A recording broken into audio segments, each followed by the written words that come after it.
Shalom Bapak Ibu semuanya. Selamat pagi. Seberapa kita yang sudah ada pagi hari ini,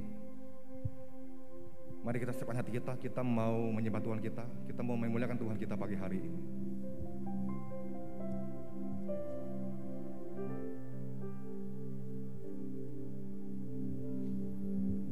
Allah Bapa yang baik, yang kami muliakan dalam nama Yesus Kristus Tuhan.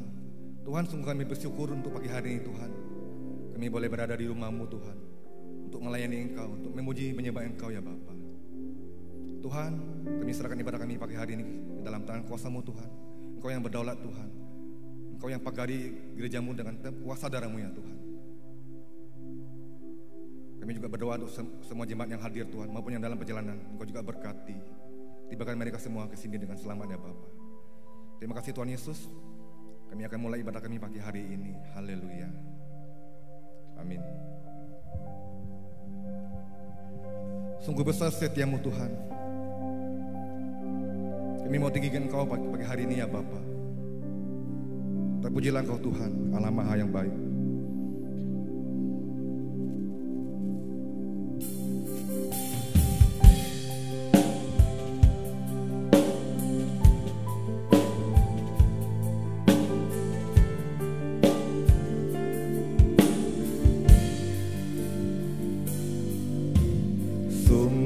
Besar setiamu,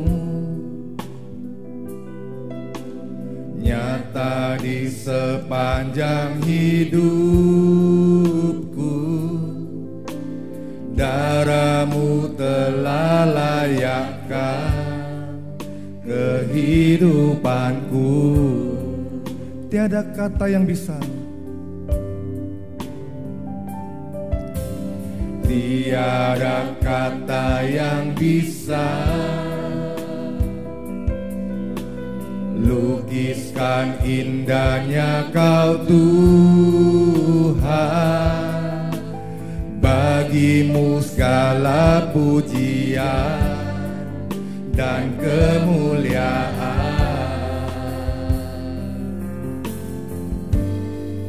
Ku tinggikan Engkau Tuhan, melebihi segalanya, lebih dalam ku menyembah dalam roh dan kebenaran. Ku tinggikan Engkau Tuhan, melebihi segalanya, lebih dalam ku menyembah dalam roh dan kebenaran selamanya. Haleluya. Kita nyanyi sama-sama. Sungguh besar setiamu.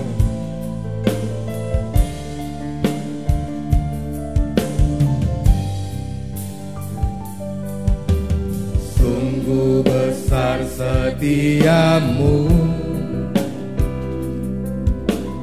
nyata di sepanjang hidupku. Darah-Mu telah layakkan kehidupanku. Tiada kata yang bisa, tiada kata yang bisa lukiskan indahnya Kau Tuhan. Bagi-Mu segala pujian dan kemuliaan. Ku tinggikan Engkau Tuhan, ku tinggikan Engkau Tuhan, melebihi segalanya, lebih dalam ku menyembah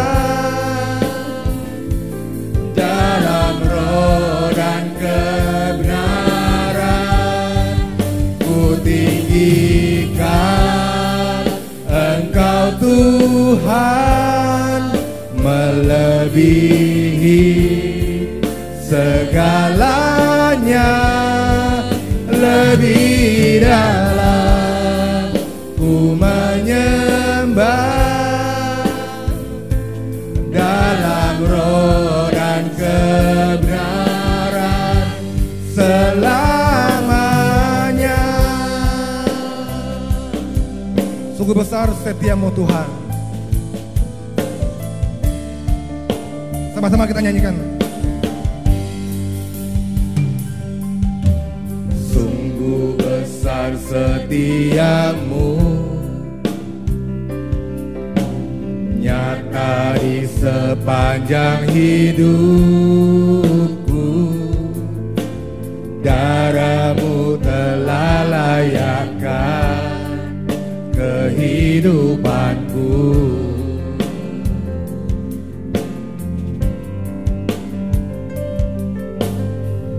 Tiada kata yang bisa lukisan indahnya Kau Tuhan. Bagimu segala pujian dan kemuliaan. Ku tinggikan Engkau, ku tinggikan Engkau Tuhan, melebihi segalanya, lebih dalam ku menyembah dalam roh dan kebenaran. Ku tinggikan Engkau Tuhan, melebihi segalanya, lebih dalam ku menyembah dalam roh dan kebenaran. Ku tinggikan Engkau Tuhan, melebihi segalanya, lebih dalam ku menyembah dalam roh dan kebenaran.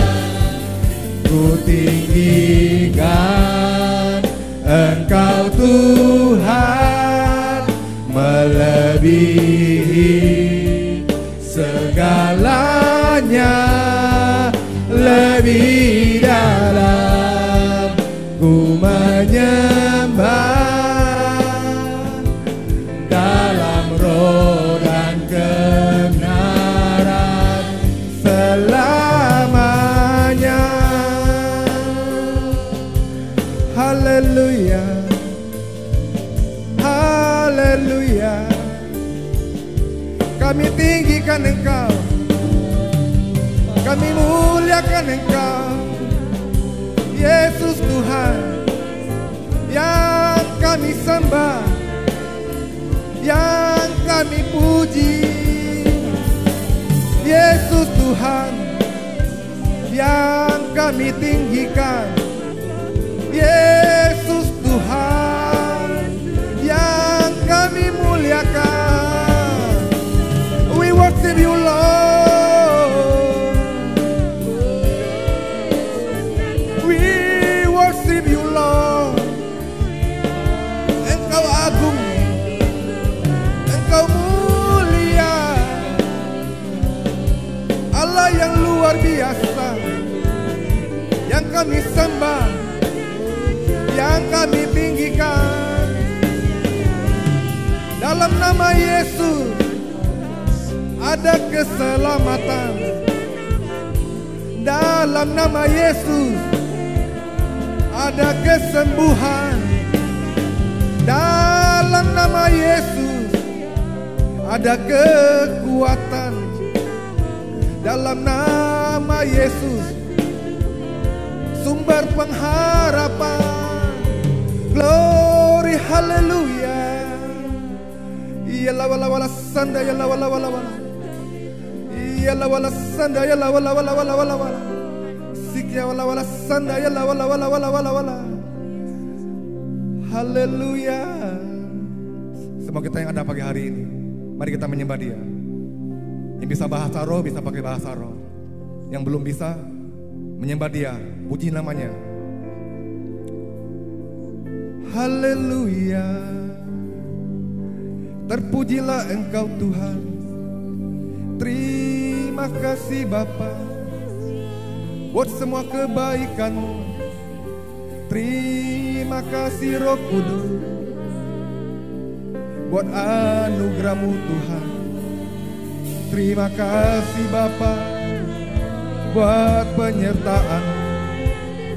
Terima kasih Bapa buat pemeliharaanmu. Terima kasih Tuhan buat perlindunganmu. Sungguh kami bersyukur. Kami bersyukur padamu Tuhan. Glory haleluya. Yalla wala wala sanda yalla wala wala wala.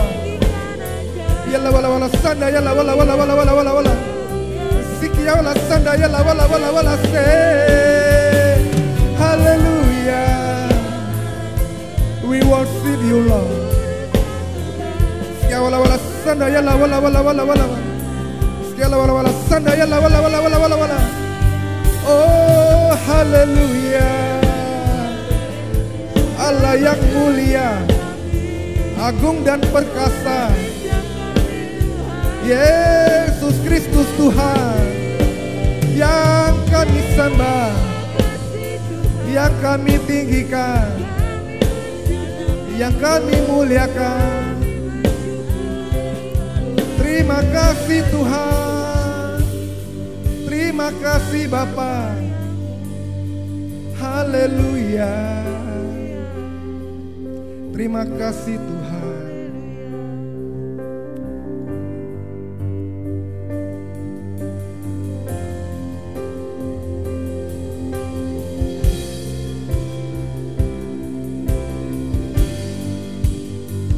Ku yakin Kau hadir di sini.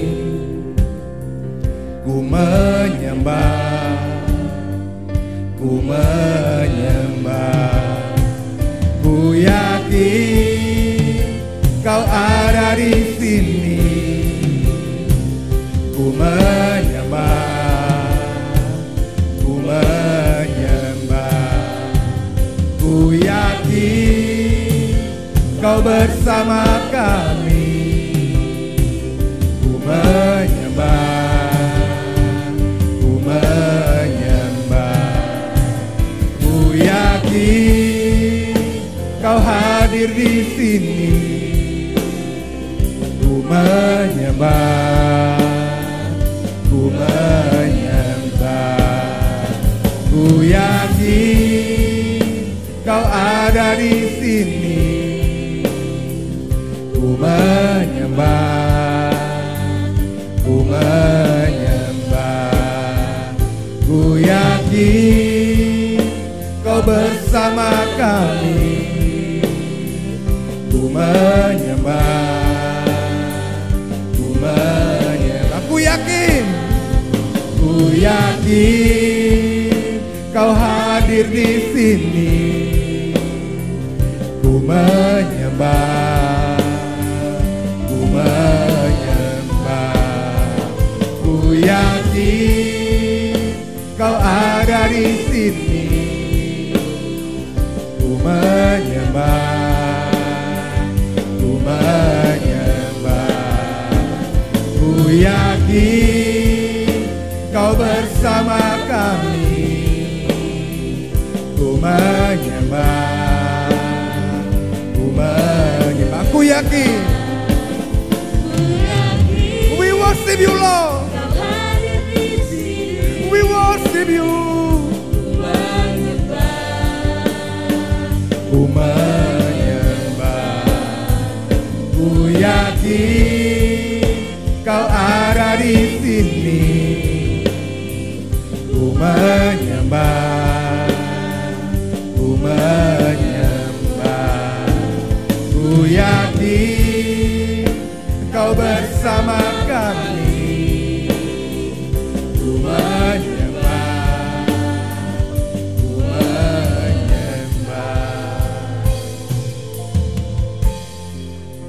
yakin Tuhan, Engkau hadir di sini Tuhan. Kami boleh merasakan hadirat-Mu ya Bapa. Urapi setiap kami pagi hari ini Tuhan. Semua jemaat-Mu yang hadir pagi hari ini, Engkau urapi semuanya ya Bapa. Kami juga yang melayani Tuhan, Engkau urapi juga ya Bapa. Semua kami yang ada di sini, Engkau urapi kami semua ya Bapa. Oh, terpujilah Engkau Tuhan, Allah yang baik, Allah yang sungguh baik, Allah yang sangat baik. Terpujilah Tuhan, hanya kepadamu kami tinggikan, kami muliakan, kami agungkan Bapa. Kami mau serahkan ibadah kami pagi hari ini ke dalam tangan kuasa-Mu Tuhan. Dari mulai awal, pertengahan hingga akhirnya, biarlah Engkau yang ambil alih, Engkau yang berdaulat atas ibadah ini Tuhan. Terima kasih Bapa. Kita yang sepakat untuk memuji menyembah Tuhan pagi hari ini, katakan sama-sama, amin. Shalom Bapak Ibu, apa kabar semuanya? Saya undang makin berdiri. Beri salam kepada sebelahnya dengan menundukkan. Ya.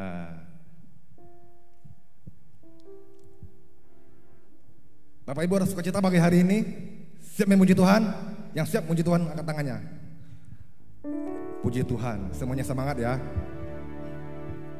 Serukan namanya.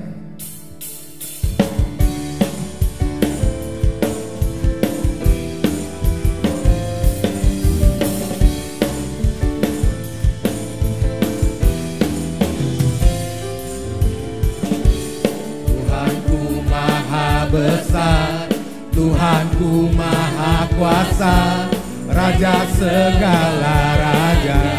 Dia takkan tergoyahkan. Dia takkan tergoyahkan, Dia takkan terkalahkan. Dia hidup dan berkuasa. Serukan namanya, Yesus Tuhan Raja. Segala kuasa tunduk dalam namanya. Dia luar biasa, perkasa mulia. Yesus nama di atas segala nama. Kita sama-sama, Tuhanku maha besar. Tuhanku maha besar, Tuhanku maha kuasa, Raja segala raja. Dia takkan tergoyahkan, Dia takkan terkalahkan. Dia hidup dan berkuasa. Serukan namanya, Yesus Tuhan Raja. Segala kuasa tunduk dalam namanya. Dia luar biasa, perkasa mulia. Yesus nama di atas segala nama.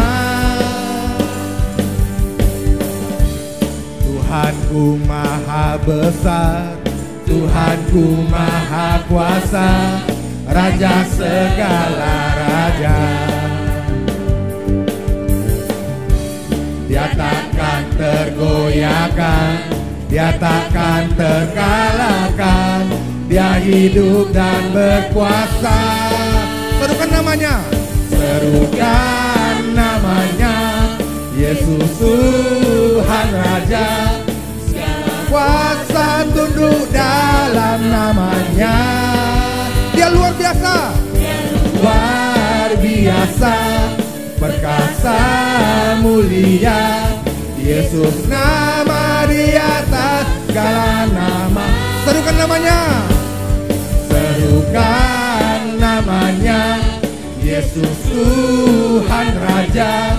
Segala kuasa tunduk dalam namanya. Dia luar biasa, perkasa mulia. Yesus nama di atas segala nama. Serukan namanya. Serukan namanya, Yesus Tuhan Raja. Segala kuasa tunduk dalam namanya. Dia luar biasa. Luar biasa, perkasa mulia. Yesus nama di atas segala nama. Serukan namanya. Serukan namanya, Yesus Tuhan Raja. segala kuasa tunduk dalam namanya. Dia luar biasa, perkasa, mulia. Yesus nama di atas segala nama. Yesus nama di atas segala nama. Yesus nama di atas segala nama. Haleluya, haleluya. Bapak Ibu ada sukacita? Masih kuat memuji Tuhan? Haleluya. Tuhan memberiku kegirangan.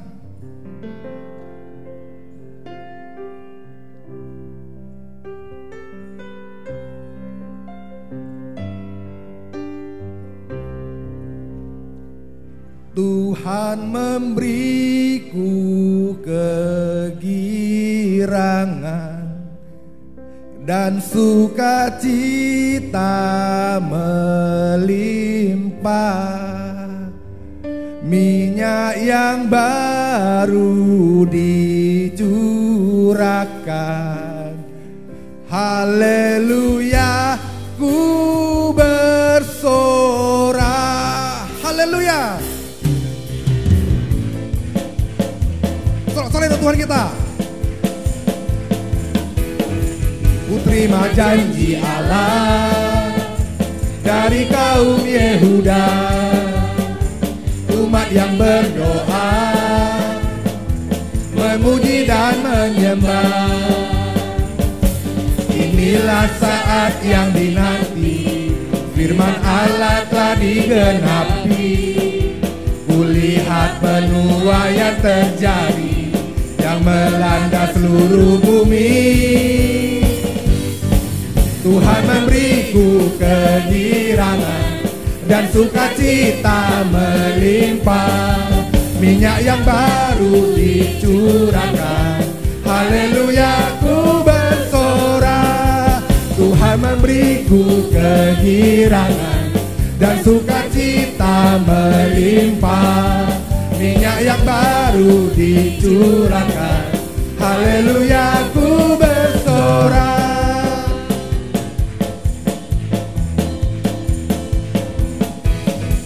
Ku terima janji Allah dari kaum Yehuda, umat yang berdoa, memuji dan menyembah. Inilah saat yang dinanti, firman Allah telah digenapi. Kulihat penuaian terjadi yang melanda seluruh bumi.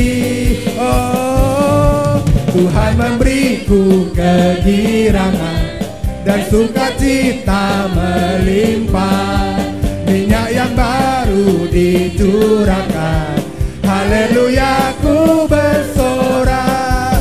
Tuhan memberiku kegirangan dan sukacita melimpah, minyak yang baru dicurahkan.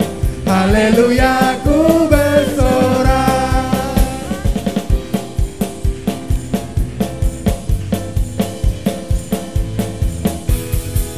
Ku terima janji Allah dari kaum Yehuda, umat yang berdoa, memuji dan menyembah. Inilah saat yang dinanti, firman Allah telah digenapi. Kulihat penuaian terjadi yang melanda seluruh bumi. Tuhan memberiku kegirangan dan sukacita melimpah, minyak yang baru dicurahkan. Haleluya, ku bersorak. Tuhan memberiku kegirangan dan sukacita melimpah, minyak yang baru dicurahkan. Haleluya, ku bersorak. Tuhan memberiku kegirangan dan sukacita melimpah, minyak yang baru dicurahkan.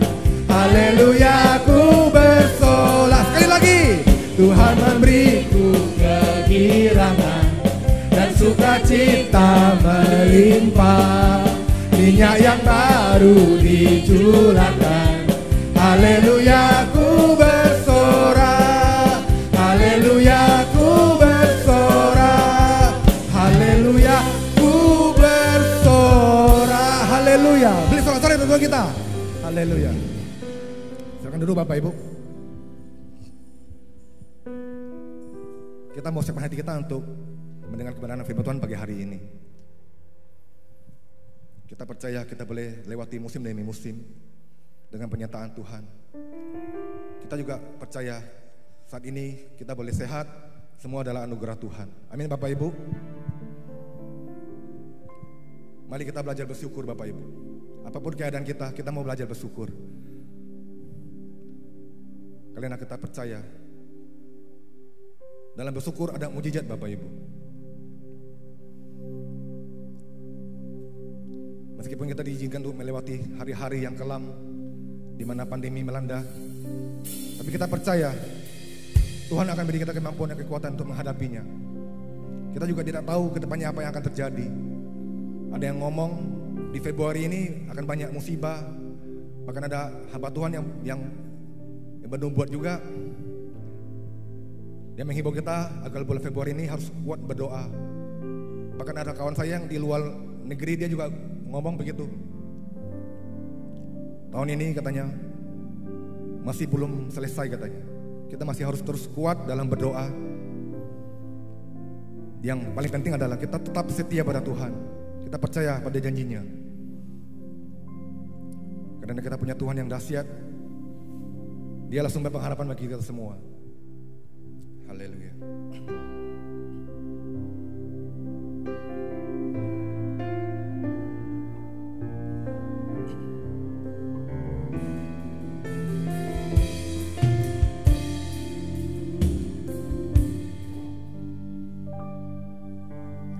Tangan Tuhan tak kurang panjang untuk selalu menolong hidupku. Telinganya tak kurang tajam untuk mendengar seruan hatiku. Kita nyanyi sama-sama. Tangan Tuhan tak kurang panjang untuk selalu menolong hidupku. Telinganya tak kurang tajam untuk mendengar seruan hatiku.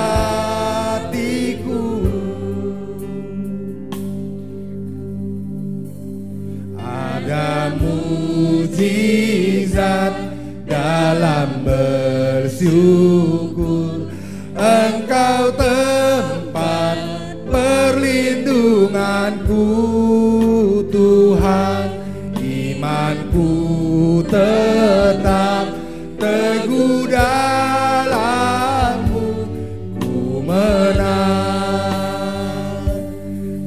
menang bersama-Mu. Saya undang kita semua pakai berdiri. Kita nyanyi sama-sama.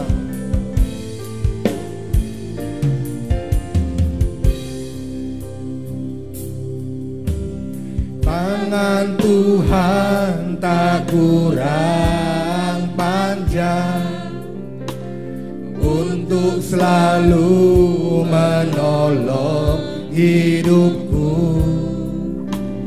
Telinganya tak kurang tajam untuk mendengar seruan hatiku. Ada mujizat dalam bersyukur. Engkau tempat perlindunganku Tuhan. Imanku tetap teguh dalam-Mu. Ku menang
dalam bersyukur.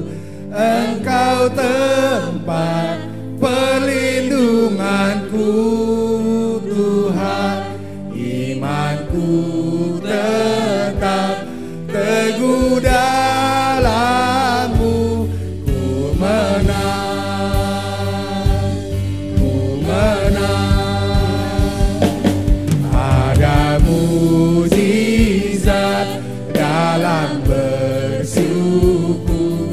Engkau tempat perlindunganku Tuhan, imanku tetap teguh dalam-Mu.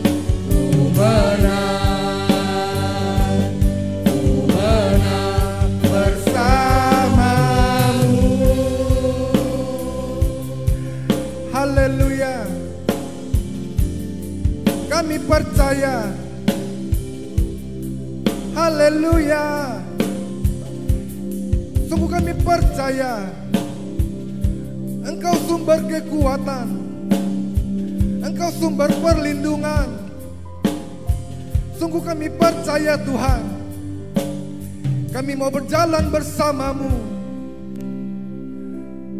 Terima kasih Tuhan. Kami percaya janji-Mu ya dan amin. Kami percaya Engkau tempat perlindungan, Engkau sumber kekuatan, Engkau sumber pengharapan. Kami percaya. Terima kasih Tuhan. Terima kasih Bapa. Terima kasih Roh Kudus. Haleluya. Saya undang petugas syafaat untuk maju ke depan.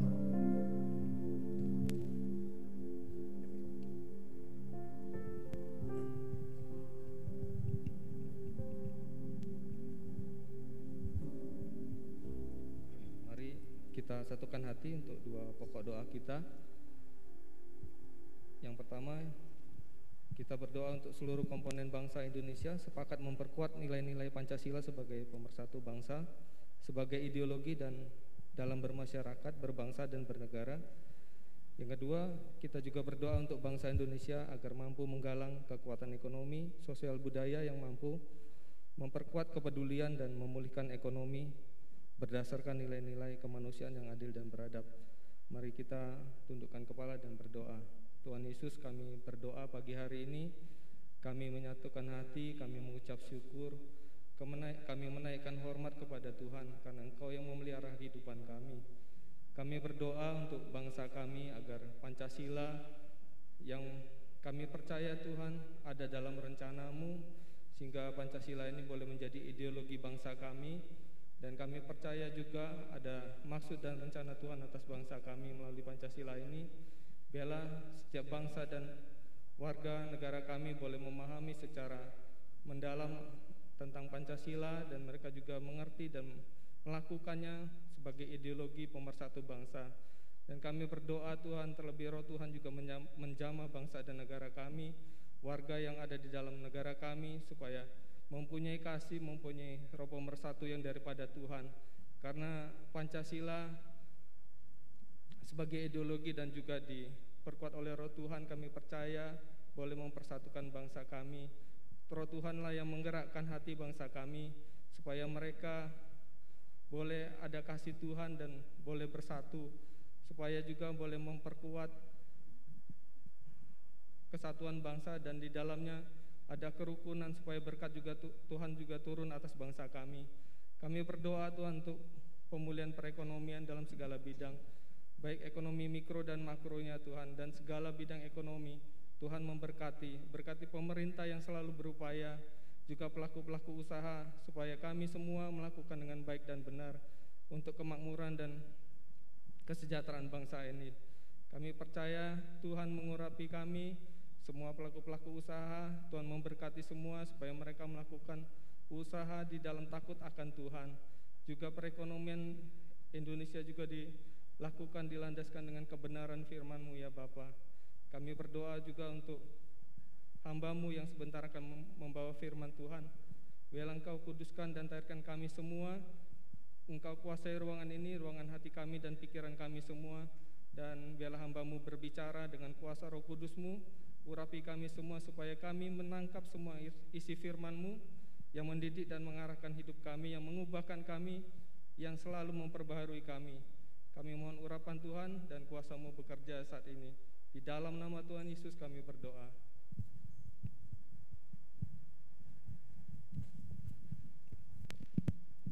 Amin. Puji Tuhan, silakan duduk Bapak Ibu. Shalom, selamat pagi Bapak Ibu Saudara semua. Tuhan memberkati kita dengan kasih dan kemurahan-Nya sehingga kita boleh berbakti pada pagi hari ini. Puji Tuhan. Selamat datang juga buat Bapak Pendeta Aro.O. Buhalima, ya, Gembala GBI di Banyuasin dan di daerah Indoli atau Indoli ya. Oke. Ya, kemarin hari Jumat ada pertemuan gembala-gembala cabang dari Batu Raja. Mereka datang dari Musirawas Utara, Lubuk Linggau, Tebing Tinggi, ada yang dari Lahat, Prabu Muli, juga dari Palembang. Paling jauh yang dari Banyuasin, ada 2 yang tidak bisa hadir, dari Pisang Baru dan dari Sungai Sibur. Sungai Sibur itu masuk wilayah Sumatera Selatan, tapi untuk pergi karena tidak ada jalan darat harus pergi ke Rawajitu. Dan jaraknya hanya 67 kilo, tapi karena jalannya rusak bisa 4-5 jam ya. Mungkin sekarang sudah lebih baik. Hampir 2 tahun saya tidak pernah ke sana. Itu ada di pinggir laut. Jemaatnya sebagian adalah pendatang dari Pati dan juga kemudian ada yang langsung dari Pati, ada juga yang dari Lampung Timur. Semuanya adalah petambak bandeng dan udang. Ya, puji Tuhan. Doakan supaya para gembala bisa terus melayani, menggembalakan jemaat Tuhan. Juga pagi ini ada Pak Ayub Liu ya. Pak Ayub Liu akan membantu pelayanan penggembalaan sementara sampai nanti ya, selama Tuhan meneguhkan hatinya untuk membantu pelayanan di sini ya. Dia sudah beristri, punya anak 2 masih kecil ya. Puji Tuhan. Ada beberapa kegiatan yang sudah mulai secara kategori Komsel Parubaya. Minggu ini juga mungkin Pak Sutri Muda juga bisa Komsel lagi. Kenapa Komsel itu penting Bapak Ibu? Di Parubaya disebut kelompok tumbuh bersama. Ibadah minggu itu baik, penting, tapi seperti orang makan tidak cukup 1 minggu sekali. Selain setiap hari Bapak Ibu makan, ada juga konsumsi yang lain yang bisa membuat Anda lebih bertumbuh dalam fisiknya. Jadi KTB adalah cara untuk dalam kelompok yang lebih kecil, idealnya hanya kurang dari 12 orang dalam satu kelompok, berdoa, mendoakan satu dengan yang lain sambil mendalami firman Tuhan. Nah, karenanya saya mendorong Bapak Ibu untuk tidak malu, tidak ragu. Kapan lagi Anda bersama-sama bertumbuh dalam KTB ya. Ada KTB anak-anak, mereka doa setiap Jumat. Dan kemarin ada cerita seorang bapak, di sebelahnya ada seorang anak sekolah minggu. Anak ini agak aktif, tapi ketika saya menyampaikan beberapa ayat, anak ini membaca dan menemukannya dengan cepat. Jadi dia membaca serius karena di sekolah minggu terlatih untuk membaca Alkitab dan kemudian menyuarakannya. Jadi ini sebuah hasil pertumbuhan seorang anak meskipun masih kecil, tapi kehidupan rohaninya juga bertumbuh. Saya ingat waktu saya masih umur 17 tahun ke gereja, dan itu mungkin bukan waktu yang singkat, tapi setelah tidak lama tidak ke gereja, saya ke gereja ketika pendeta bercerita tentang Surat Ibrani, saya berpikir Ibrani orang kuno. Saya cari di perjanjian lama, di Alkitab, gak ketemu. Kemudian yang di sebelahnya menunjukkan itu di perjanjian baru. Ya. Nah, jadi Bapak Ibu harus belajar untuk membaca, merenungkan, dan tentu saja melakukan firman Tuhan. Setuju Bapak Ibu? Setiap hari itu, seperti kita setiap hari makan dan minum. Bersaat teduh, 10 menit, 15 menit, setengah jam, 1 jam, luangkan waktu supaya Anda bisa bersaat teduh dengan Tuhan. Mulailah hari dengan bersaat teduh dengan Tuhan. Dan kalau bisa, tutuplah juga hari itu di malam hari Anda bersekutu dengan Tuhan bersama istri, suami, anak-anak yang masih bisa diajak, sehingga keluarga demi keluarga bertumbuh dalam Tuhan. Jangan sampai kita hanya mengandalkan kebaktian minggu untuk menerima firman. Kita bisa mengkonsumsi dari banyak YouTube lah atau yang lain, tapi Anda harus membaca, merenungkan dari sumbernya, susu yang murni, firman Allah. Khotbah termasuk khotbah saya harus diuji dengan firman Tuhan. Ya, nah pagi ini saya mau mengajak kita untuk melihat satu hal yang penting. Mewaspadai kemacetan dalam pertumbuhan rohani. Kita lihat kenapa ambil gambar ini, karena saya ingin mengambil beberapa hal di dalamnya. Dari pasal 25 sampai 40 kitab Keluaran itu bicara tentang ayat-ayat ini. Jadi kalau begitu banyaknya pasal dipakai dalam Alkitab untuk berbicara satu tema besar tentang kemah suci dengan semua peralatannya, pasti itu sesuatu yang sangat penting. Saya mengajak kita untuk membaca dalam Keluaran pasal 25. Memang saya lompat tidak membaca semuanya. Keluaran pasal 25 ayat yang pertama berkata begini, berfirmanlah Tuhan kepada Musa, bla bla bla bla. Karena saya panjang, saya potong langsung ayat 8. Bapak Ibu bisa membaca seterusnya. Dan mereka harus membuat tempat kudus bagiku, supaya aku akan diam di tengah-tengah mereka. Nah, saya belum ganti itu Exodus.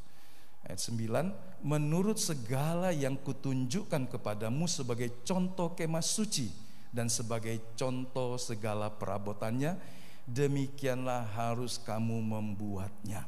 Jadi kalau Musa harus membuat kemah suci di bumi, patronnya ada di sorga. Jadi yang dia buat persis, kita bisa berkata itu miniatur, bentuk kecilnya, tapi detailnya tidak boleh dilepaskan, sehingga dibutuhkan banyak keterangan yang kalau Anda membacanya pasti ngantuk, atau mungkin bisa jadi ngantuk. Nah, kemudian kalau kita berkata ini cuma cerita yang lampau, memang secara alegori dia memberikan banyak pelajaran-pelajaran penting. Rasul Paulus menyinggungnya dalam Ibrani pasal yang ke-9 ayat 1 sampai 10, khususnya ayat yang ke-5. Dia berkata, dia bercerita tentang susunan pelayanan ibadah di tabernakel Musa, di kemah suci Musa. Dan dalam ayat yang ke-5 dia berkata, saya tidak bisa menerangkan itu sekarang secara rinci, mungkin karena kurang waktu, tetapi juga dalam pengertian yang lain, jemaat di Ibrani biarlah mengenal Tuhan sebagai juru selamat, karena dalam pasal 6 dia berkata, langsungkanlah kepada kesempurnaan, lanjutkan. Jadi tidak boleh lagi atau jangan lagi meletakkan dasar-dasar keselamatan. Nah, kekristenan seringkali berhenti pada satu tahapan saja. Mengenal Tuhan, diselamatkan, sudah cukup. Tapi kita harus bertumbuh menuju kepada kedewasaan dalam Kristus. Atau kalau saudara tidak alergi, kesempurnaan di dalam Kristus. Karena ada orang merasa alergi, wah sempurna, apa mungkin manusia sempurna di bumi ini? Tapi sempurna dalam pengertian teleosis, sempurna pada tahapannya. Kalau kita sudah mengenal Tuhan selama 10 tahun, biarlah selama 10 tahun menunjukkan bahwa kita memang sudah bertumbuh. Kalau sudah 20 tahun mengenal Tuhan, jangan ukur dan bandingkan dengan orang yang baru 2 tahun mengenal Tuhan. Maka kita sama saja seperti orang yang membandingkan orang yang berumur 20 tahun dengan semua kecakapannya, kemampuannya dengan anak baru umur 5 tahun. Pasti berbeda lah. Ya, tapi kenyataannya ada orang secara rohani sudah 20 tahun mengiring Tuhan, tapi pertumbuhan imannya sangat lamban, bahkan macet, berhenti dan tidak tumbuh. Badan yang dulu ngurusin KB itu, BKKBN ya, itu punya isu besar, tugas untuk menuntaskan stunting anak-anak yang lahir dengan kekurangan gizi dan sebagainya, yang akan berdampak banyak bagi hidupnya dan orang lain.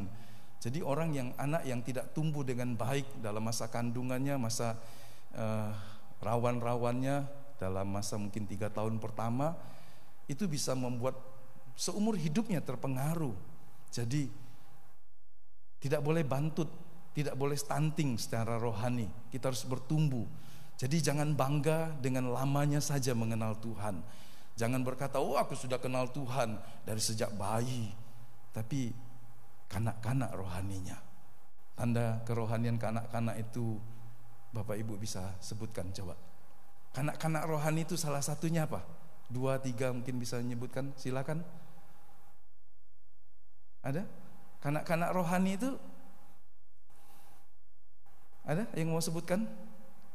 1. Enggak ada ya? 2, enggak ada? Pak Adi? Ya Pak?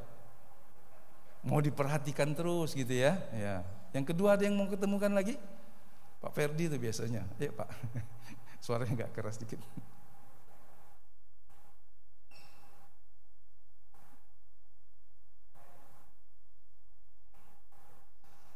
Ya Bapak Ibu dengar ya? Ya, mungkin harus dikasih mic. Ya, kita bisa berkata egois, minta diperhatikan, mudah sakit hati, hidupnya dituntun oleh perasaan, padahal perasaan selalu berubah. Bahkan dalam situasi yang baik pun ada suasana yang tiba-tiba datang dan mengganggu hati kita, perasaan kita. Tapi orang dewasa adalah orang yang hidupnya bergantung kepada firman Tuhan. Apa yang Tuhan katakan, bukan apa yang kita rasakan tentang Tuhan, tapi apa yang kita percaya tentang Tuhan.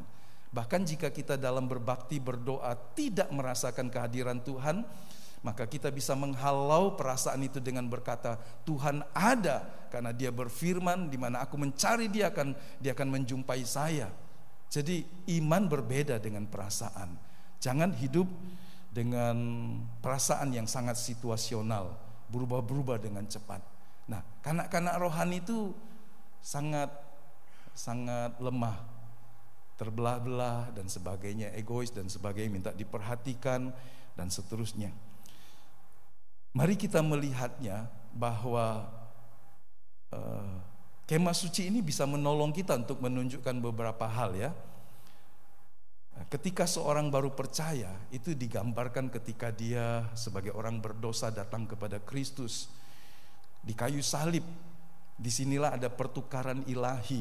Manusia lama kita ditaruh dan kemudian kita menerima manusia baru. 2 Korintus 5 ayat 17, kita dilahirkan jadi manusia baru.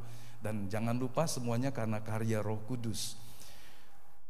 Mezbah korban ini menunjukkan sebuah fase orang-orang berdosa yang menyerahkan hidupnya kepada Tuhan karena percaya kepada Kristus. Semuanya karena anugerah yang tersedia, pengorbanan Yesus yang telah selesai di kayu salib. Tapi kita perlu meresponnya dengan cara datang kepadanya, menerima Dia, dan berjalan bersama dengan Tuhan. Orang berdosa harus bergerak maju. Dia harus menjadi orang yang terus bertumbuh di dalam kemah suci bagian luar itu yang disebut pelataran. Ada 2 peralatan, semuanya dibuat dari tembaga atau dari kayu yang disalut dengan tembaga mezbah itu. Tapi bejana pembasuhan itu dari tembaga murni, diisi air. Fungsinya adalah untuk imam-imam, orang Lewi sebelum melayani, dia mencuci tangan. Jadi meskipun ditaruh di bagian yang kedua, tapi dia harus pergi ke sana dulu, cuci tangan dulu. Tradisi ini juga dipakai oleh beberapa orang untuk menguduskan diri. Ada air suci di pintu masuk. Itu sesuatu yang pasti mengambil dari urutan kemah suci ini. Jadi menyucikan diri, membersihkan diri. Dan apa yang dilakukan dalam ritual oleh sepupu juga sebenarnya ada di dalam pesan Tuhan dalam kitab Keluaran sampai Imamat, bagaimana orang harus menyuci kupingnya, tangannya dan sebagainya, baru dia berdoa. Yang diperhatikan adalah kebersihan tubuh, itu penting. Tapi kita tahu makna rohaninya sebetulnya bukan hanya bersih tangannya saja, tapi seluruh hidupnya disucikan oleh darah Yesus. Jadi ini orang berdosa yang telah percaya kepada Kristus, dia menjadi orang yang benar, dibenarkan. Ini sebuah tahapan yang disebut kekristenan yang dibenarkan, pembenaran karena iman. Orang ini sebetulnya masih punya tabiat lama, sikap hidup yang kekanak-kanaan, egois dan seterusnya. Tetapi secara hukum, karena dia telah menerima penebusan Yesus, Allah Bapa memandang dia sebagai orang yang dibenarkan. Ini proses pembenaran. Dia kemudian harus bertumbuh, hidup dalam kebenaran. Pembenaran itu berarti dibenarkan. Padahal ada salahnya. Saya pernah baca sebuah rapot yang tulis dinaikkan. Loh, bukan naik kelas, tapi ada kata dinaikkan, tambahan tulisan. Saya pertama bingung, oh ternyata ini sebuah kompromi, karena anak ini mungkin dengan pertimbangan yang lain, sehingga sekolah memberikan sebuah anugerah, dinaikkan kelas berikutnya. Nah, saya nggak tahu praktik itu masih ada enggak. Sekarang kita ingat dibenarkan, berarti sebetulnya saya orang berdosa, ya kan? Saya lahir sebagai orang berdosa, tetapi karena Kristus telah mati membayar dosa saya, dan saya percaya dan menerima, maka saya dibenarkan. Seperti orang berhutang, hutangnya dibayari, tapi bukan karena saya membayarnya, tapi karena Kristus membayar hutang dosa saya. Nah, saya sesudah dibenarkan, saya harus bertumbuh jadi orang benar, berpikir benar, berlaku benar, berbuat yang benar, karena saya orang yang sudah dibenarkan. Jangan hanya sampai kepada status saya sudah dibenarkan, tapi hidupnya masih nggak mau hidup yang benar. Dan dia harus bertumbuh jadi orang yang suci. Satu kelemahan orang ketika reformasi terjadi 1517, tahun 1517 reformasi terjadi. Roma pasal 1, 16, 17 itu ketika dibaca oleh rahib, seorang imam biarawan Martin Luther, dia menemukan kelegaan. Kita bisa selamat bukan karena berupaya, bukan karena berbuat baik, bukan karena apa, tapi karena percaya kepada Injil, sehingga Injil disebut kabar baik yang memberikan keselamatan, kelepasan. Itu adalah kuasa yang bisa menyelamatkan. Sehingga ketika kita membaca firman Tuhan, kita membaca firman yang hidup, yang bisa mengubah kelakuan, memperbaiki, menegur kesalahan, menyatakan kesalahan, mendidik kita dan seterusnya. Dan firman itu membuat kita mengerti kehendak Tuhan. Ketika kita menjadi orang yang disucikan, maka kita terus bertumbuh. Di situ memang ada 3 peralatan, semuanya disalut dengan emas. Bahkan pelita emas yang ada 7 itu semuanya dari emas murni. Ada 2 roti yang bertumpuk 6 dan di atasnya dikasih kemenyan. Dan kemudian paling ujung itu ada mezbah yang terbuat semua dari emas. Tidak lagi disebut mezbah korban bakaran, tapi pedupaan. Yang ditaruh di situ bukan lagi binatang-binatang, tetapi persembahan-persembahan yang menjadi ukupan, wangi-wangian, kemenyan dan seterusnya. Jadi ini sebuah ruangan yang di dalam sekali. Dan ini bisa menjadi sebuah gambaran. Di balik tirai yang sobek ketika Kristus mati di kayu salib, orang bisa sampai ke peti perjanjian. Di tempat inilah seringkali disebut Tuhan berhadirat datang.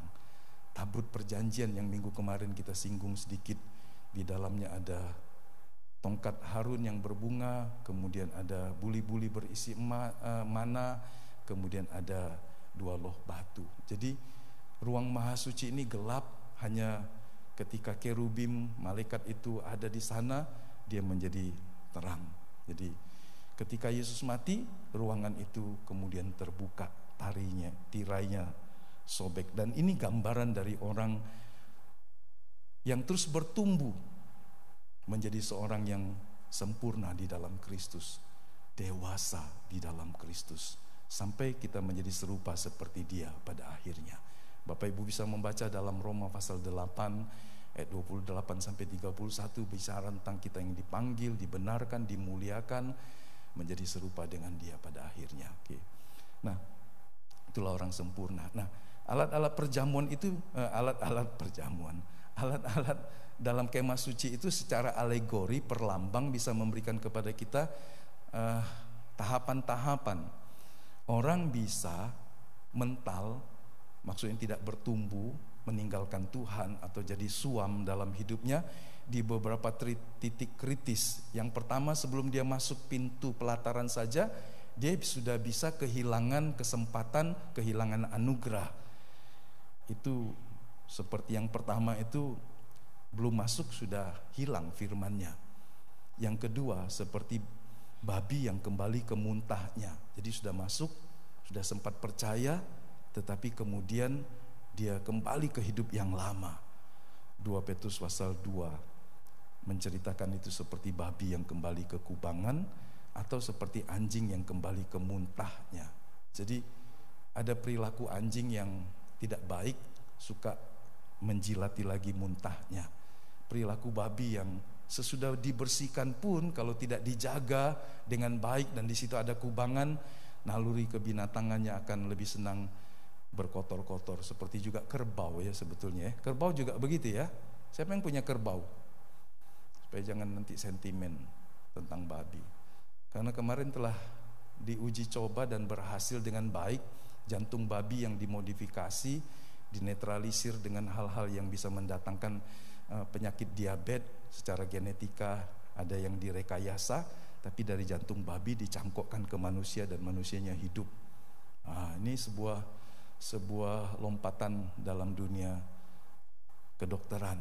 Jadi kalau orang sakit jantung dan donor jantung sudah susah, pertaruhannya antara hidup dan mati, maka pria yang umur 57 tahun ini di Universitas Maryland yang punya rumah sakit, mereka berani mengadopsi, mencangkokkan jantung dari babi ke manusia. Ginjal juga sudah ada. Jadi jangan hina lagi babi ya. Ada hal yang baik di dalamnya. Bahkan orang menelusuri dalam sebuah penelitian, banyak barang yang kita gunakan sehari-hari sebetulnya turunan dari produk babi. Kulitnya lah, bulunya lah, minyaknya dan sebagainya, sampai 180 kalau saya nggak salah. Cari sendirilah. Tapi artinya ada perilakunya yang salah. Suka kekubangan, suka dosa. Nah, bayangkan, saya pikir cuma gini, kalau manusia banyak melakukan hal yang baik berguna bagi orang, pelayanannya baik, tapi dia sendiri suka hidup dan kembali kepada dosa. Ini kan kontras sekali kan? Dia bisa menjadi berkat buat orang, tapi secara pribadi rohaninya berbahaya karena bermain-main dengan dosa. Dia kembali lagi ke kubangan, tapi dia bisa memberikan manfaat buat orang lain, tapi hidup pribadinya tidak menjaga diri. Tidak sedikit orang melayani Tuhan tapi tetap bermain-main dalam dosa. Ada hal yang tidak berani dia lepaskan dan tinggalkan, tapi dia masih melayani. Bahkan sebagai pendeta mungkin, penginjil, tapi hidup dalam dosa. Dilepaskan dan masih tetap hidup di dalamnya. Kalau Anda bertanya apakah orang itu masih bisa dipakai Tuhan, kita baca Matius pasal 7 ayat 21 sampai 23. Bisa. Tapi apakah dia berkenan kepada Tuhan? Tidak. Jadi jangan hanya ingin menjadi sebuah alat yang dipakai jadi berkat, tapi hidupnya tidak berkenan kepada Tuhan. Yang tidak ngantuk Yesus bisa kembali kepada hidup yang lama. Bahkan ketika dia lebih dalam lagi, lebih banyak lagi, sudah dibasuh dengan firman. Itu seperti rumah yang kosong, sudah dibersihkan tapi tidak diisi, dijaga dengan baik. Maka Tuhan berkata, seorang yang darinya sudah diusir satu roh jahat, tapi rumahnya kosong, maka roh jahat yang itu bisa memanggil lagi kawan yang lebih banyak, sehingga Tuhan berkata orang itu bisa lebih jahat lagi dari sebelumnya. Jadi ini rumah kosong bicara tentang hati manusia yang setelah disucikan dengan firman, dibenarkan, dia harus menjaga dan mengisinya terus dengan firman. Jadi apa yang Anda isi setiap hari? Apa hanya berita-berita, sesuatu yang hanya tentang hidup sehari-hari, keuangan, saham, ya kan? Atau mungkin falas, atau mungkin berita yang lain yang menarik. Perlu mengupdate, tapi jangan sampai hidup Anda hanya berisi hal-hal yang tidak bertahan sampai dalam kekekalan. Biarlah di dalamnya ada firman yang hidup, yang memenuhi hidup saudara sampai melimpah keluar.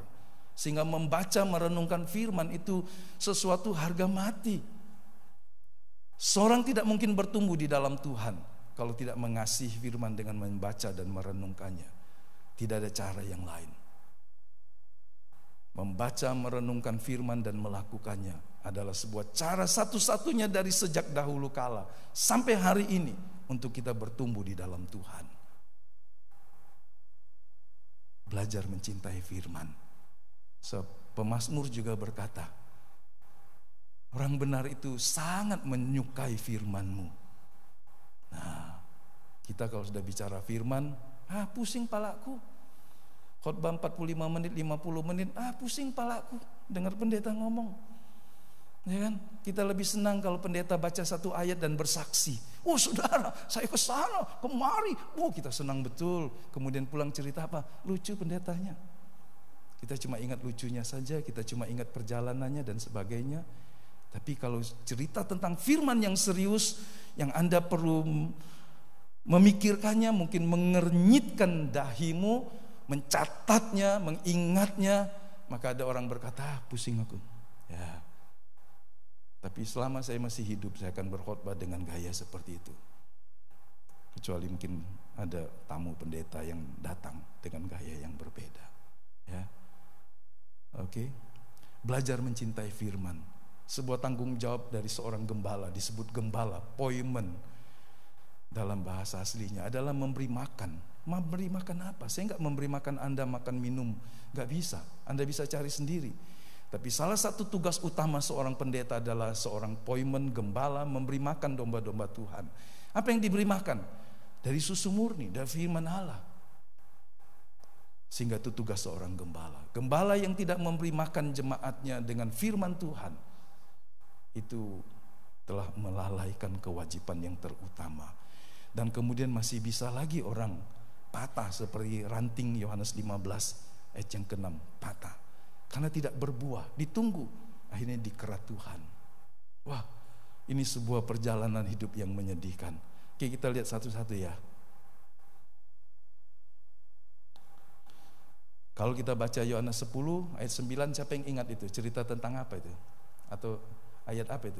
Ada yang mau menemukannya? Yohanes 10 ayat 9, membacanya? Kasih mic dong, tolong.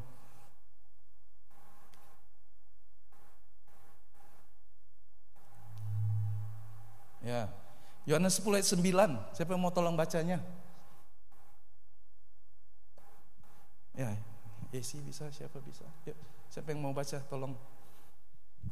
Suaranya keras ya. Yohanes pasal yang ke-10 ayatnya yang ke-9. Akulah pintu, barang siapa masuk melalui aku, ia akan selamat dan ia akan masuk dan keluar dan menemukan padang rumput. Ya, Tuhan berkata, akulah pintu. Mau masuk kemana? Anda harus melewati Kristus untuk bertemu dengan Bapa. Akulah pintu, barang siapa masuk melalui aku, ia akan selamat. Jadi Anda gak bisa punya pengantara yang lain. Kristus pintu. Dan dalam kemah suci digambarkan pintu itu dengan 4 tiang. Dan itu bicara tentang 4 Injil. Pintu itu juga ditutup dengan tirai. dengan warna-warni. 4 penginjil itu bersaksi tentang hidup Yesus. Matius dari sisi dia adalah keturunan raja. Markus bicara tentang Yesus adalah hamba, sehingga Anda tidak menemukan silsilah Yesus dalam Injil Markus. Pasal pertama sudah cerita tentang pelayanan. Hamba itu gak mikirin statusnya, hamba itu gak mikirin silsilahnya, gak mikirin gelarnya. Dia cuma berkata, dia melayani. Ini juga mendorong kita. Hamba Allah, jangan banggakan dirimu. Jangan cerita hal-hal yang tinggi kecuali Tuhan. Hanya Tuhan saja. Jangan berkhotbah tentang dirimu, tetapi tentang Tuhan. Tuhan yang bekerja di dalam kita. Kisah para rasul, sebetulnya orang lain berkata itu sebetulnya kisah perbuatan Roh Kudus melalui para rasul. Karena rasul-rasul tidak bisa berbuat apa-apa kalau bukan Roh Kudus memakai hidupnya. Jadi Tuhan berkata, akulah pintu. Kalau kamu masuk melalui aku, kamu akan selamat. Masuk dan keluar menemukan padang rumput. Satu orang lagi baca Roma 13 ayat 11.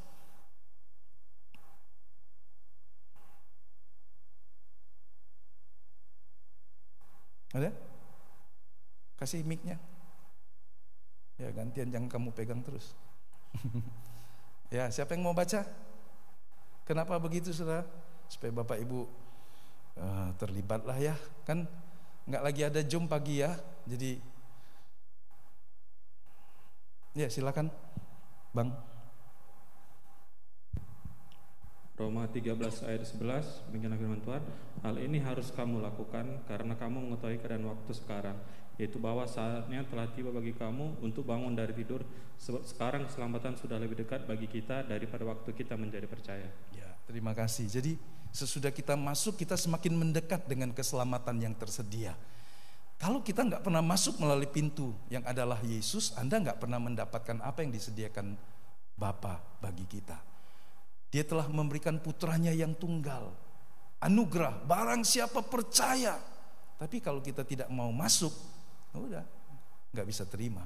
Tapi begitu kita percaya, kita akan menerima, dan kemudian kita semakin dekat dengan apa yang dirancang Tuhan, sampai pada akhirnya kita menjadi serupa seperti Dia. 1 Korintus pasal 3 ayat 5. Ayo, ada lagi yang mau tolong baca?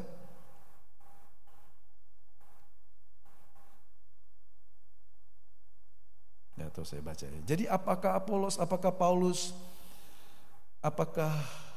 Paulus, pelayan-pelayan Tuhan yang olehnya kamu menjadi percaya, masing-masing menurut jalan yang diberikan Tuhan kepadanya. Jadi saudara lihat, Tuhan memakai Apolos, Paulus, dan yang lain cuma sebagai alat untuk jadi percaya kepada Kristus. Jadi ketika seorang menjadi percaya, dia masuk dalam pintu. Tuhan bisa pakai 4 penginjil itu. Tuhan bisa pakai Apolos, Paulus yang sudah beda generasi. Dan hari ini generasi kita, Anda bisa menjadi seorang pemberita kabar baik yang bersaksi tentang Tuhan, supaya orang lain menjadi percaya kepada Kristus melalui kesaksian Anda. Seperti Yohanes pasal yang keempat bercerita tentang wanita Samaria itu bercerita, aku berjumpa dengan Mesias yang bercerita tentang hidupku. Ayo kalau kalian mau dengar, datanglah kepadanya. Dia cuma berkata seperti itu. Dan orang di kota Sikar, wilayah Samaria, ramai-ramai datang kepada Kristus karena ada wanita ini yang bercerita. Jadi kita bukan menyelamatkan jiwa, bukan Paulus, bukan Apolos, bukan Andreas, bukan siapapun, tapi Kristus yang telah mati di kayu salib. Tapi kita perlu menjadi pembawa kabar baik, bercerita. Kepada siapa? Mulailah kepada keluarga, kepada kawan, kepada kenalan kita. Tidak ada resistensi besar, tidak akan ada penghinaan, penganiayaan kalau kita bicara kepada K3 kita. Tapi kalau Tuhan memberikan kesempatan untuk Anda berbicara kepada orang di luar dari K3 ini, entahkah di terminal, di bandara, di bangku pesawat, di bangku bis, di bangku kereta, kalau ada hal yang Tuhan mau sampaikan, Anda bisa bicara tentang Tuhan. Tidak bicara tentang agama, tapi bicara tentang Kristus yang telah menyelamatkan Anda. Dan kalau orang punya kesusahan, satu hari saya bertemu dengan seorang yang terus nangis, dan kemudian saya tanya, boleh tahu nggak kenapa? Oh, dia sedih. Mau nggak percaya serahkan itu kepada Tuhan. Ada penghiburan dan pertolongan dari Tuhan. Hal-hal seperti itu tidak berbahaya, tidak mempengaruhi orang, karena kita bicara tentang Tuhan, bukan bicara tentang agama. Nah, jadi kita baca Matius pasal yang ke-13. Ini sebuah tahapan yang paling krusial ya. Gak bisa masuk dan diselamatkan. Kenapa? Karena Tuhan berkata dalam perumpamaan Matius pasal 13, ada 4 model tanah hati manusia. Sekaligus itu juga bicara tentang respon dan apa yang mereka bisa alami. Matius pasal 13 ayat 3 kita baca bersama-sama. Dan ia mengucapkan banyak hal dalam perumpamaan kepada mereka, katanya, adalah seorang penabur keluar untuk menabur. Ayat 4, pada waktu ia menabur, sebagian benih itu jatuh di pinggir jalan, lalu datanglah burung dan memakannya sampai habis. Sayang gak saudara? Sayang ya. Saya cuma berpikir, yang salah si penabur atau yang salah tanahnya? Yuk, ini mungkin perlu didiskusikan lebih lanjut. Kenapa menabur di tanah jalanan, di pinggir jalan? Atau kalau kita mau membaca lagi mungkin dari sudut yang lain, mungkin dia terlalu dekat dengan tanah jalanan. Lahan yang dia mau taburin sebetulnya di sebelah jalan. Tapi bisa saja kemudian dia tidak waspada, tidak hati-hati, sembarang saja benih itu jatuh di tanah yang di pinggir jalan yang notabene keras, tidak mungkin bertumbuh. Bukan bertumbuh, justru burung datang dan memakannya. Satu hari Tuhan berkata begini, jangan beri mutiara kepada babi. Ya, ada yang lupa perumpamaan itu? Mutiara itu barang berharga, tapi dikasih kepada babi gak ada guna. Diinjaknya juga, dibuangnya juga. Kadang-kadang Anda bicara tentang hal-hal surgawi, dunia yang akan datang, firman yang hidup, perkara-perkara yang mulia, tapi yang mendengar adalah babi. Bagi dia gak ada artinya. Bagi babi lebih baik ampas tahu. Bagi babi lebih baik daun keladi. Babi gak bisa mengerti bahwa ini mutiara lebih mahal dari ampas tahu, keladi dan sebagainya.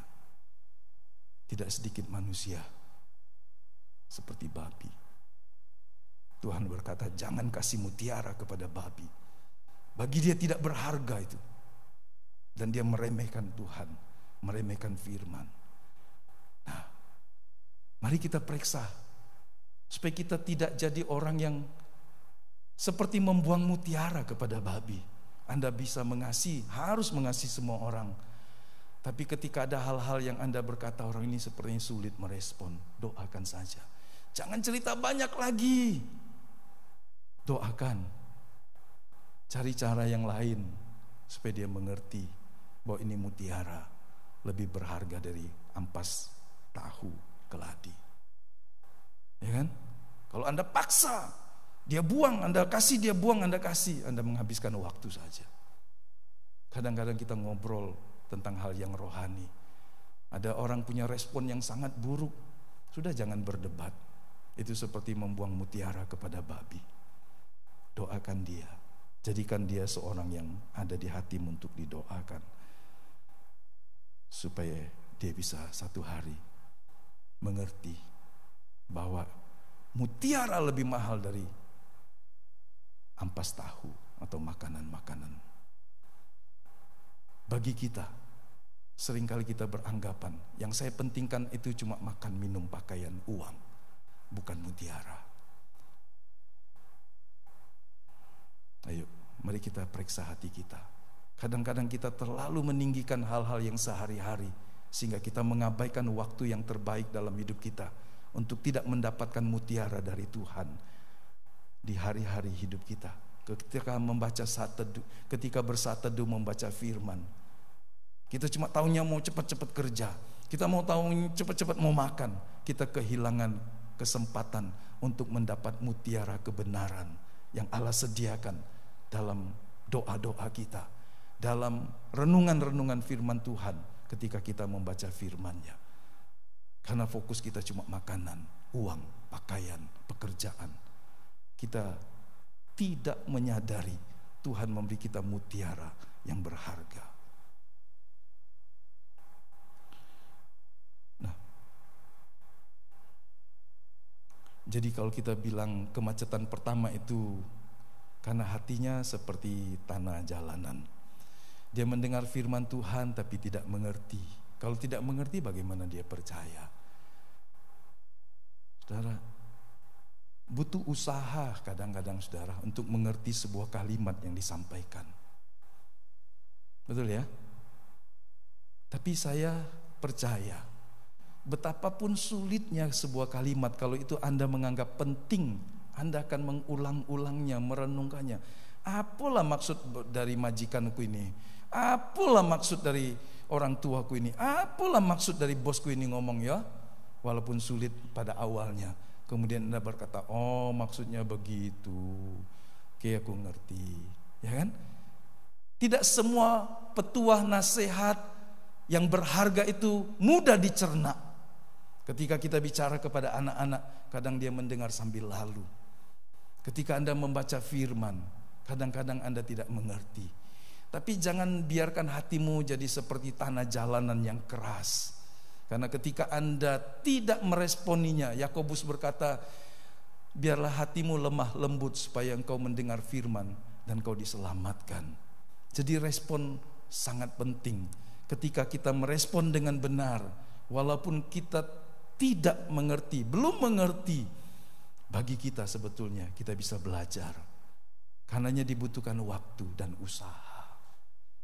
Kalau kita hanya mengukur dengan kacamata manusia jasmania, bicara tentang firman Tuhan pasti nggak masuk.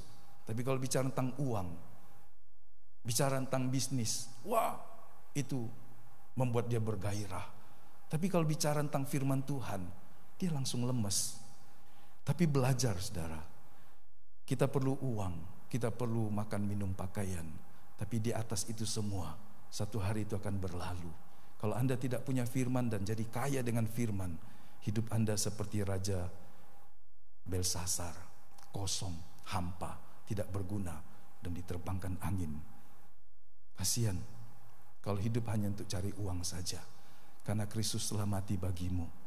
Lebih dari sekedar kita hidup untuk melakukan sebuah tujuan yang hanya untuk hidup di bumi ini saja. Firman Tuhan sebetulnya tidak diizinkan bekerja dalam hidupnya. Ya. Jadi iblis mencurinya lah. Parable of the sower, the seed of the word of God, itu akhirnya bicara tentang 4 jenis hati ini. Karena nanti kita baca, kita bisa melihatnya. Matius pasal 13 itu cerita tentang itu. Saudara lihat jangan mukanya ya, lihat hatinya. Kalau mukanya nggak enak sih. Saya tadi ketemu, wih, mukanya sadis betul. Oh pantesanlah sadis. Kenapa?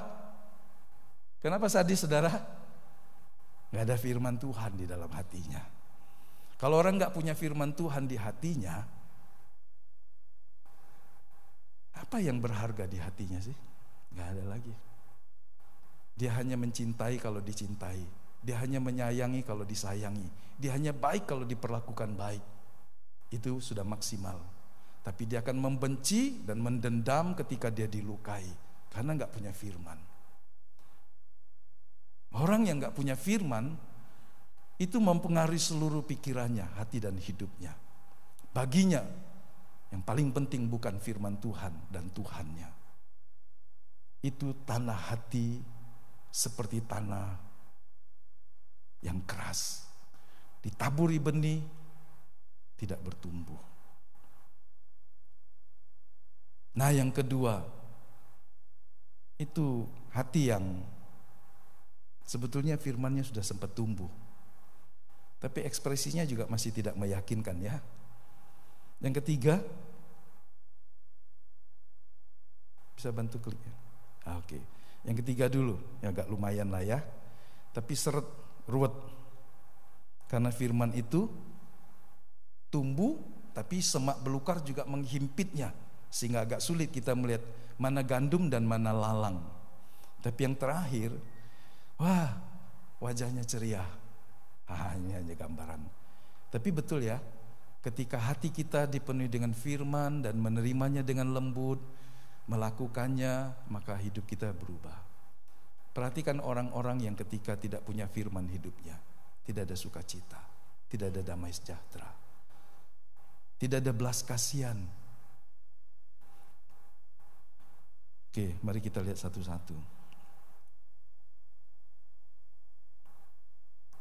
Nah, ayat 19, ketika murid-muridnya sesudah orang banyak pulang, murid Yesus tanya, apa guru? Arti dari perumpamaan penabur itu lemparkan dan benihnya ada jatuh di pinggir jalan. Tuhan berkata dalam ayat 19, kepada setiap orang yang mendengar firman tentang kerajaan sorga, bacakan dengan saya sama-sama, tetapi tidak mengertinya, datanglah si jahat dan merampas yang ditaburkan dalam hati orang itu. Itulah benih yang ditaburkan di pinggir jalan. Jadi mendengar firman tapi tidak mengertinya. Yuk coba renungkan, kenapa tidak mengerti? Atau mungkin mau gak kita memudahkannya untuk berkata, kenapa tidak mau mengertinya? Apa sih yang sulit? Nenek-nenek tua yang katanya gaptek ketika dikasih smartphone yang terbaru, pasti canggung pada awalnya, tapi berjalannya dengan waktu diajari dia tahu, ya kan? Sehingga ada oma, opung bisa pakai smartphone. Dulu taunya cuma HP yang ada SMS, ada juga punya HP nggak bisa SMS, cuma telepon. Sekarang dengan smartphone, oh dia tahu ini, buka Alkitab pakai handphone. Jangan hanya pamer Alkitabmu, handphonemu mahal, tapi nggak ada hal yang baik di dalamnya. Isi sebanyak mungkin hal-hal yang berguna. Banyak orang tidak mau belajar untuk mengerti firman Tuhan. Ada hal yang firman Tuhan kita dengar dan tidak mudah untuk kita mengertinya. Membacanya berulang. Seorang guru kadang mengajar, kalau engkau enggak bisa mengerti sebuah kalimat firman Tuhan, baca lagi dan baca lagi dan baca lagi dan baca lagi dan baca lagi. Jangan seperti kita baca syarat dan ketentuan di surat perjanjian kontrak asuransi. Pening kita bacanya kan? Udahlah, percaya aja, tanda tangan. Firman Tuhan tidak serumit itu karena tidak dibuat dengan banyak hal-hal yang kadang-kadang orang terjebak. Firman Tuhan itu lurus, suci, dan murni. Kalau Anda bisa membaca dengan jelas bahasa-bahasa hukum dalam setiap kontrak yang rumit-rumit dan jelimet, yang banyak jebakan-jebakan di dalamnya, Anda pasti bisa baca firman Tuhan. Terlalu banyak firman Tuhan dalam terjemahan yang bisa memudahkan kita membacanya. Jangan malas. Karena ketika seorang malas membaca, merenungkan firman, hatinya kosong. Dan maafkan saya berkata, tidak ada kasih karunia untuk sebuah kemalasan. Jika seorang tidak terselamatkan setelah Kristus mati di kayu salib dan memberikan anugerah baginya, sebuah jawaban berdasarkan kemalasan tidak akan menyelamatkan dia. Jangan malas. Katakan kepada dirimu, jangan malas. Belajar baca. Mengertilah firman. Kalau tidak, firman itu tidak akan pernah bekerja dalam hidupmu. Percumalah semua yang kita lakukan kalau hati kita tidak punya firman Tuhan yang menguasai hati dan pikiran kita. Karena Tuhan bertahta di hati kita berdasarkan hukum-hukum firman-Nya. Dia memerintah kita. Apa yang mau dia lakukan kalau dia tidak punya instrumen di dalam kita? Kita cuma kalau hanya bersandarkan kepada perasaan saja, firasat saja, kekhawatiran saja, ketakutan, kebencian dan kemarahan, kepahitan dan sebagainya, maka manusia betapapun dipoles dengan hal yang baik di luarnya, di hadapan Tuhan tidak berharga. Ini bicara tentang hati yang tidak mau mengerti firman. Kemudian ketika Tuhan berkata benih yang jatuh ke tanah yang berbatu, ada tanahnya, tapi lebih banyak batu-batunya. Tumbuh juga, saya baca buat kita ayat 20 dan 21. Benih yang ditaburkan di tanah yang berbatu-batu ialah orang yang mendengar firman itu dan segera menerimanya dengan gembira, tetapi ia tidak berakar dan tahan sebentar saja. Apabila datang penindasan atau penganiayaan karena firman itu, orang itu pun segera murtad. Susah sedikit, sakit sedikit, diolok orang sedikit, diejek sedikit, wah kau jadi Kristen ya, rajin ke gereja ya, sejak kapan kau baca Alkitab ya. Bibir saya monyong waktu mengucapkan ini, tapi karena ketutup masker nggak saudara lihat. Ya kan? Banyak orang monyong bibirnya. Ya, baca Alkitab ya, sejak kapan ya? Ya. Mulut saya monyong Bapak Ibu. Ketika kita lihat reaksi orang, wah malu aku, enggak, aku baca yang lain. Baru diolok orang kita sudah enggak kuat lagi. Ketika kita cari Tuhan sungguh-sungguh ada orang mengoloknya. Satu hari ada seorang istri berdoa, berlutut, dan suaminya lewat, dia ganggu gini. Tapi dia enggak marah. Dia doakan suaminya. Dia enggak berhenti berdoa dan dia enggak membenci. Dari hal yang kecil, ringan sampai hal yang berat karena firman. Saya sengaja mengupload sebuah video singkat kesaksian orang Kristen di China di grup WhatsApp GBI. Sudah ganti ya Bapak Ibu. Deskripsinya masih tetap tapi tulisannya di situ GBI Batu Raja. Jadi kalau Anda cari GBI online nggak ketemu situ. Munculnya di YouTube khotbah-khotbah. Nah, jadi di warta gereja, pengumuman-pengumuman hal-hal yang dianggap penting berguna, Bapak Ibu bisa membacanya di grup GBI Batu Raja. Jadi tidak bertahan lama. Kenapa? Ada yang mau menjawabnya, kenapa sih firman yang jatuh di tanah hati yang berbatu itu tidak bisa bertumbuh lama?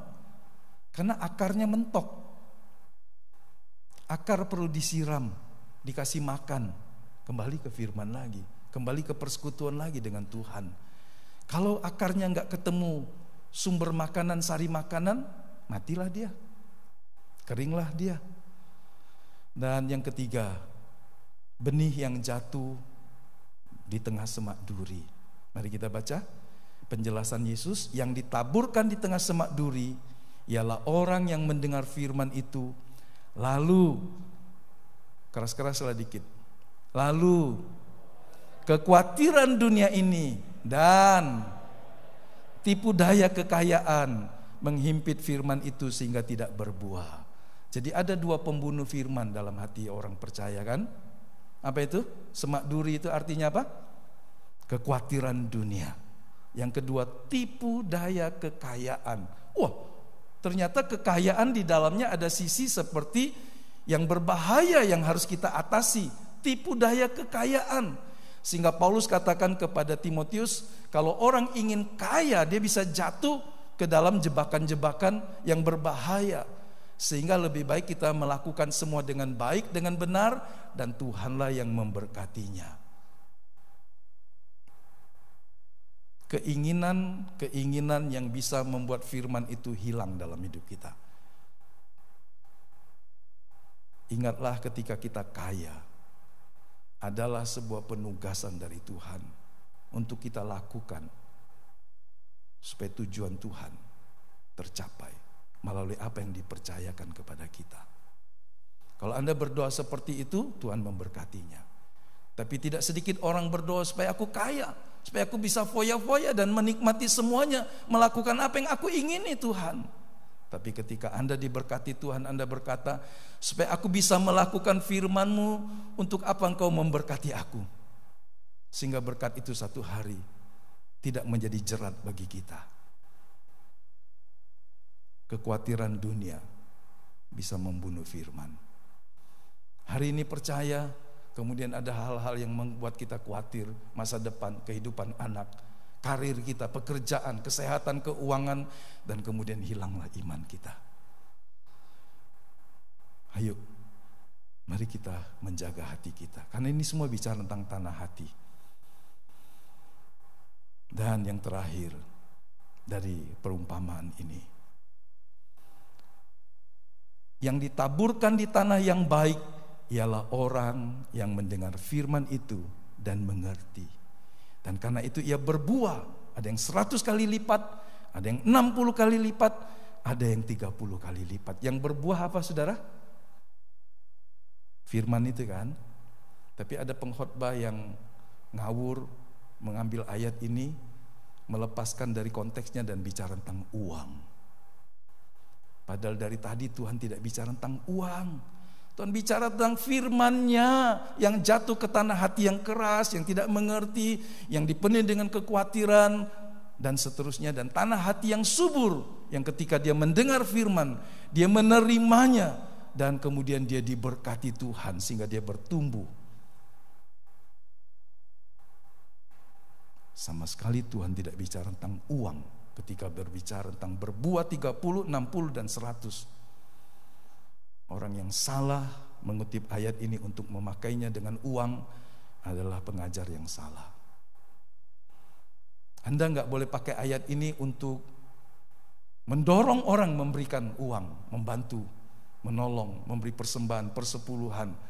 Karena ayat ini tidak bicara tentang uang. Ayat ini bicara tentang firman yang diterima oleh hati seseorang dan dia menerima dengan sukacita, hidupnya berbuah bagi Tuhan. Kalau kita membandingkannya dengan Yohanes 15 yang berbuah dan buahnya bertahan sampai kekal. Yang buahnya seperti anggur yang manis yang bisa dinikmati oleh orang lain. Galatia pasal yang kelima ada kasih, sukacita, damai sejahtera, kemurahan, kebaikan dan seterusnya. Hidup yang berbuah yang orang bisa nikmati. Jangan sampai hidup kita tidak bisa dinikmati Tuhan dan sesama. Percuma Anda orang pinter, kaya, hebat kalau hidupmu gak bisa dinikmati Tuhan dan dinikmati oleh sesama. Untuk apa pintermu? Untuk apa kayahmu? Untuk apa hebatmu? Kalau hidupmu tidak berbuah dan berguna bagi Tuhan dan kerajaannya dan sesama. Tuhan memberkati kita supaya kita bisa jadi berkat buat orang lain. Jadi kalau kita bicara tentang 4 jenis tanah hati ini, kita mengerti ya Bapak Ibu ya, ini bisa membuat kita tidak bertumbuh. Saya mau baca ayat yang ke-16 dari Matius pasal ke-13. Tetapi berbahagialah matamu karena melihat dan telingamu karena mendengar. Kalau mata kita bisa melihat Tuhan dalam kemuliaannya melalui firman-Nya. Kalau telinga kita bisa terbuka terhadap firman-Nya, entahkah ajaran, teguran maupun nasihat, maka Tuhan berkata berbahagia. Jadi orang yang berbahagia itu bukan orang yang punya semua yang diingini oleh manusia, tapi karena telinganya mengerti ketika Tuhan berbicara. Matanya bisa melihat hal-hal yang tidak terlihat oleh mata manusia biasa, karena dia memandang dengan mata rohani. Paulus berkata kami hidup di bumi, tapi kami hidup karena percaya. Itu mata hati. Percaya itu mata hati yang bisa melihat hal-hal yang tidak nampak. Dan satu hal yang harus kita tahu, semua yang nampak akan berlalu. Semua yang bisa dilihat oleh mata jasmani kita akan lewat. Dan semua yang tidak terlihat oleh mata jasmani kita sekarang adalah yang kekal. Rindukah kita melihat sesuatu yang kekal? Pakai apa? Mikroskop nggak bisa. Tapi kita bisa pakai mata iman, mata hati yang disucikan, sehingga kita bisa melihat pengharapan apakah yang terkandung di dalam panggilannya. Mari kita baca Efesus pasal yang pertama.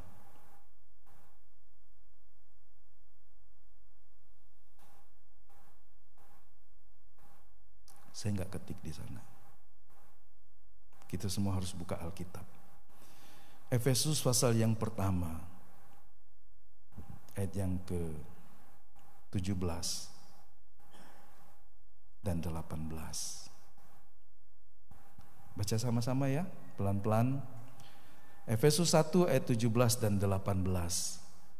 Dan meminta kepada Allah Tuhan kita Yesus Kristus, yaitu Bapa yang mulia itu, supaya Ia memberikan kepadamu roh hikmat dan wahyu untuk mengenal Dia dengan benar, dan supaya Ia menjadikan mata hatimu terang, agar kamu mengerti pengharapan apakah yang terkandung dalam panggilannya, betapa kayanya kemuliaan bagian yang ditentukannya bagi orang-orang kudus.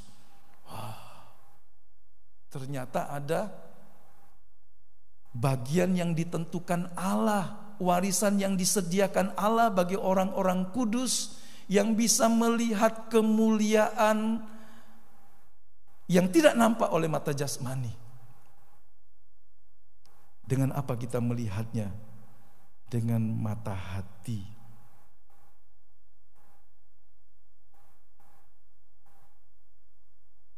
Pengharapan yang terkandung dalam panggilan Kristus itu berisikan hal-hal yang luar biasa.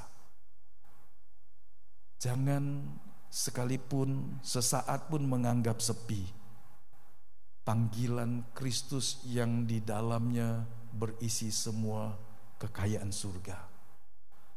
Awal tahun saya mengajak kita untuk memandang ke depan, mengejar panggilan surgawi, hadiah dari sorga yang adalah Kristus sendiri.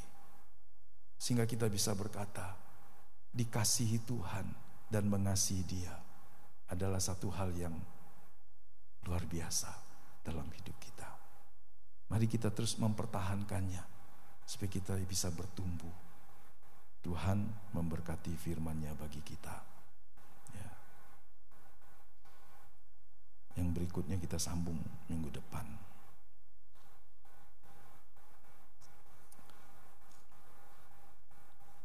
Saya mengajak kita berdiri dan kita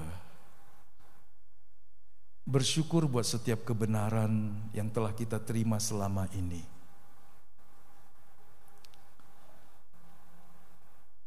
Biarlah kita mengasihi Tuhan, mengasihi firman-Nya, dan melakukan kehendak-Nya sesuai dengan firman-Nya.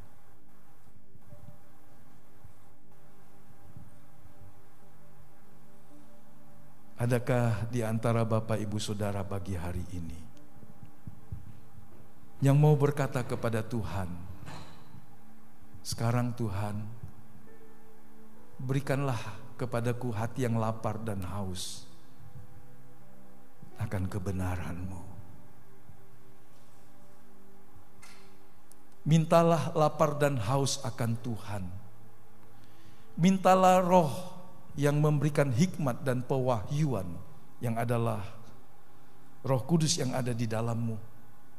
Anda bisa berkata, Roh Kudus berikan saya hikmat, pengertian, supaya saya bisa melihat hal-hal yang tersembunyi oleh mata jasmani saya, supaya saya bisa melihat hal-hal yang tersedia di dalam Kristus bagi saya, meskipun saat ini saya belum menerimanya. Sebab apa yang terbaik masih akan datang, dan itu disediakan Allah bagi anak-anak-Nya di dalam kerajaan-Nya. Semua yang baik yang kita telah terima belum berakhir, tapi Dia masih menyediakan yang terbaik yang hanya akan bisa kita terima di dalam kerajaan-Nya yang mulia. Jangan pernah berhenti untuk terus bertumbuh di dalam Tuhan. Lanjutkanlah terus. Cintai Tuhan dengan segenap hatimu. Teruslah berupaya untuk membangun kehidupan rohani yang makin kuat di atas dasar firman Tuhan. Mari yang memiliki doa dan kerinduan seperti ini kurang lebih, dengan bahasamu engkau bisa mengutarakannya kepada Tuhan, sehingga Dia membawa engkau menjadi makin dewasa di dalam Dia, makin mengerti rencananya, sehingga satu saat jika hidup berakhir di bumi, kita tidak menyesali, karena Tuhan telah mencelikkan mata hati kita dan memberikan kepada kita pengharapan yang mulia, yang lebih berharga dari emas dan perak. Allah hanya memberikan kepada orang yang memiliki haus lapar akan Dia. Allah hanya memberikan kepada mereka yang meminta dan mencarinya. Anugerah keselamatan buat setiap orang, tapi pertumbuhan dan kedewasaan rohani, hati yang lapar dan haus akan Allah,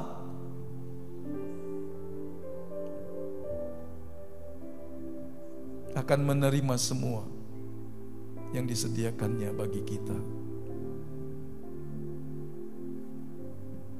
Tuhan, ini doa kami pagi hari ini.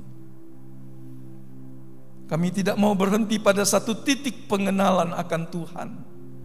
Kami tidak mau berhenti pada satu titik pertumbuhan iman, tapi kami mau terus bersama dengan Tuhan, mengerti kehendak-Mu dan melakukannya, sehingga dalam hidup kami yang sementara di bumi ini, kami boleh menggenapi rancangan Tuhan. Terima kasih buat kepercayaan Tuhan kepada kami sampai saat ini. Baik nafas hidup, baik kepandaian, kekayaan, kekuasaan, talenta, biarlah kami mempersembahkan kembali kepada Tuhan dan memakainya untuk hormat kemuliaan kerajaan Allah, sehingga tak ada satupun yang menyia-nyiakan kasih karunia Tuhan. Pakai bibir lidah kami untuk bercerita tentang kebaikan Tuhan.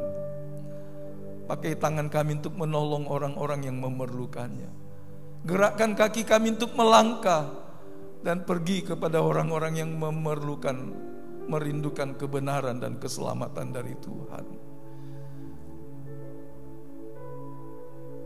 Ini doa kami ya Tuhan. Berkati setiap kami, supaya kami menjadi berkat bagi orang lain, menjadi teladan dalam tutur kata, dalam perbuatan, dalam perilaku kami. Berkati para pemuji, pemusik, penari, asyir, multimedia. Berkati hidup kami sebagai imam-imam yang berkerajaan, yang memuliakan Engkau, yang membawa ukupan dan persembahan kami kepada Tuhan, pujian penghormatan kami kepadamu, persembahan syukur, persembahan kasih, semuanya biarlah semua memuliakan nama-Mu. Dan Tuhan memberkati kami untuk menjadi berkat. Terima kasih banyak Bapa. Terima kasih. Terima kasih. Terima kasih. Dalam nama Yesus kami berdoa. Kekasih-kekasih Tuhan, pulanglah dengan membawa berkat dari Allah Bapa, kasih karunia dari Tuhan kita Yesus Kristus, persekutuan penyertaan Roh Kudus bersama kita sekalian pagi hari ini, sampai Tuhan membawa kita masuk ke rumah-Nya yang kekal di sorga yang mulia, selamanya bersama Tuhan. Haleluya, haleluya, amin. Then sing my soul, my Savior God, to Thee. How great Thou art, how great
Selamat pagi, selamat hari Minggu. Tuhan memberkati Bapak Ibu Saudara semua.